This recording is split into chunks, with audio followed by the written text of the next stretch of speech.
কোরবানির আলোচনা করতে গেলে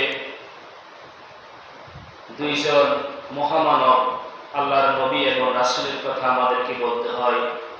একজন হচ্ছে আমাদের আব্বাজান ইব্রাহিম আলাইহিস সালাম এবং সাইয়্যিদিনা ইসমাঈল আলাইহিস সালামের কথা আমাদেরকে কিন্তু স্মরণ করতে হবে। এই স্মরণ করার অর্থ এটা নয় যে আমরা ইব্রাহিম আলাইহিস সালামের নামের উপর কোরবানি করছি, এর অর্থ এটা নয় যে আমরা ইসমাঈল আলাইহিস সালামের উপর কোরবানি করছি, বিষয়টা এরকম নয়। কোরবানির বিধানটা আল্লাহ তাআলার পক্ষ থেকে আসছে।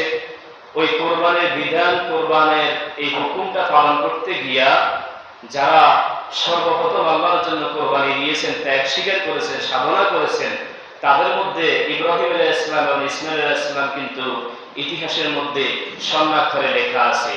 এর মানে এটা নয় যে যেহেতু ইব্রাহিম ইসমাঈল আলাইহিস সালাম কোরবানি করেছে আমরা তাদের নামের উপর কোরবানি করব, বিষয়টা এরকম নয়। কিন্তু কোরবানির ইতিহাস যখন আলোচনা করতে যাই তখন এই মহান ব্যক্তিদের নাম আমাদের ইতিহাসের পাতায় আসে। আমি ইনশাআল্লাহ সেগুলো ইতিহাস বলবো।